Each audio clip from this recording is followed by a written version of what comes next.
The Challenger disaster was a tragedy in which the Space Shuttle Challenger launch failed due to wrong calculations and bad weather conditions, leading to triumphs in the space industry. On April 4, 1983, the Space Shuttle Challenger was successfully launched for the first time. Challenger successfully launched 8 more times and was scheduled to launch again on January 22, 1986 for the 10th time, but was delayed due to cold weather conditions. On January 28, 1986 at 11:38 a.m.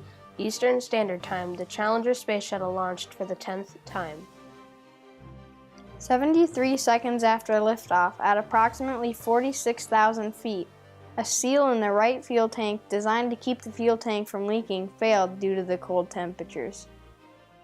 Hydrogen mixed with oxygen, which engulfed the shuttle in flames, killing all 7 astronauts aboard.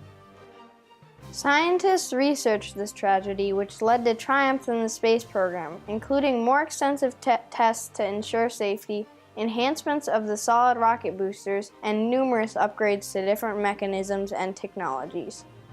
NASA, or National Aeronautics and Space Administration, was created on October 1, 1958. NASA's original purpose was to research the problems of flight outside of Earth's atmosphere.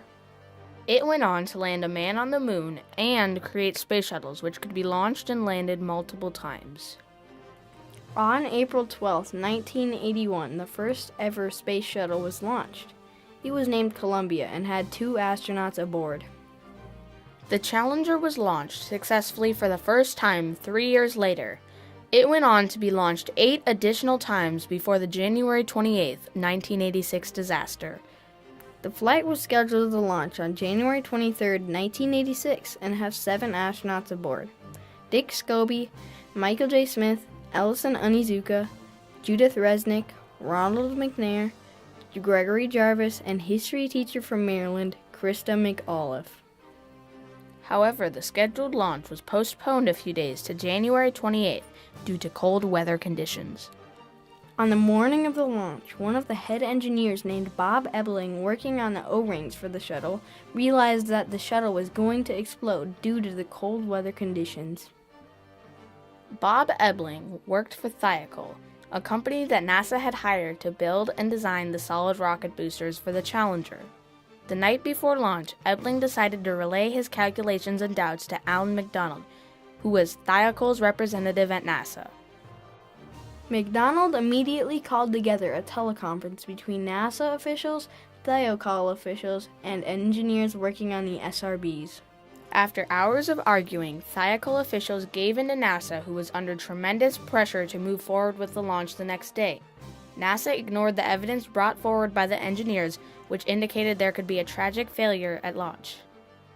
The previous night, temperatures had reached below 20 degrees Fahrenheit, causing there to be icicles on the launch pad. On January 28, 1986, the Space Shuttle Challenger was launched for the 10th time. The shuttle was launched at 11:38 a.m. Eastern Standard Time at Kennedy Space Center in Cape Canaveral.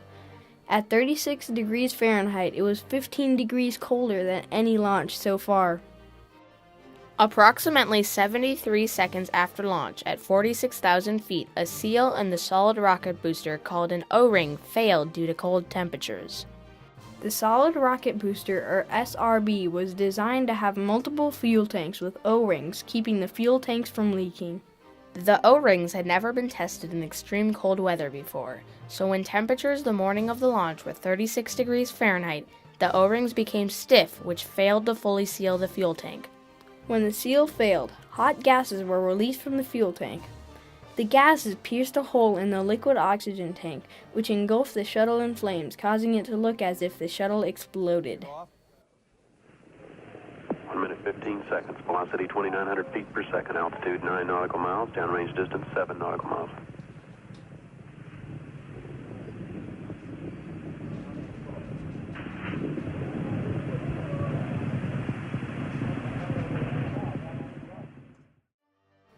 It is theorized that the crew of the Challenger didn't die immediately when the shuttle was engulfed in flames, but did die when the shuttle split apart due to a lack of an escape system.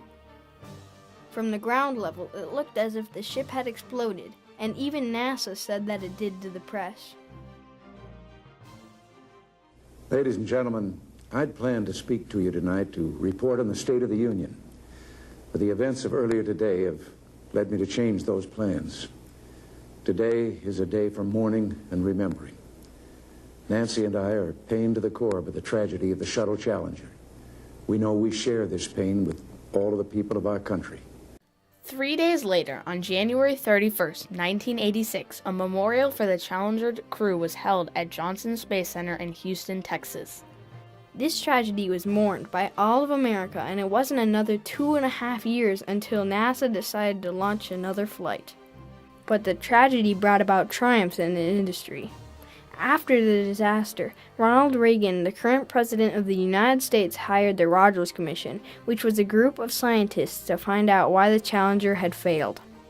Their investigation led them to finding out the real cause of the incident, being that a seal in the right O-ring on the solid rocket booster designed to keep the fuel tank from leaking failed due to cold temperatures.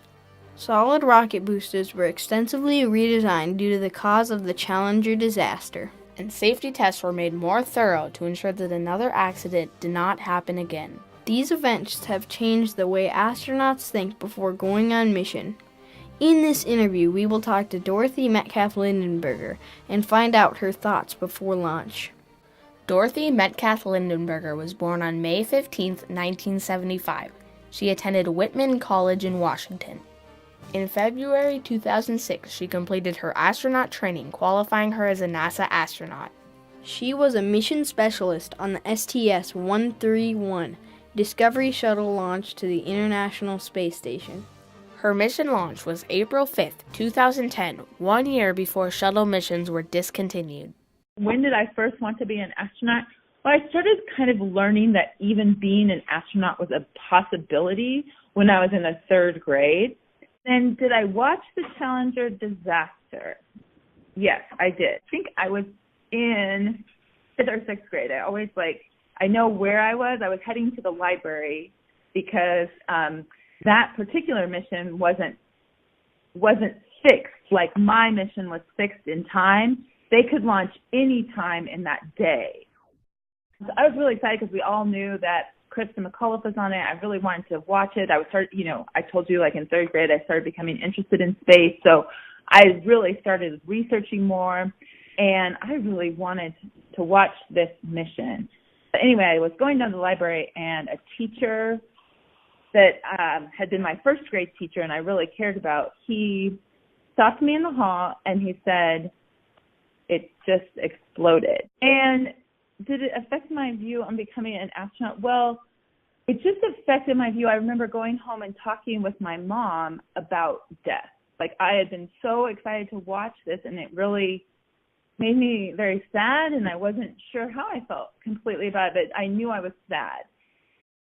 We learned, because we did lose the Challenger crew, and because we also lost the Columbia crew when they were returning home from space, we know a lot about the risk of flying, and we know about the ways we've mitigated those risks.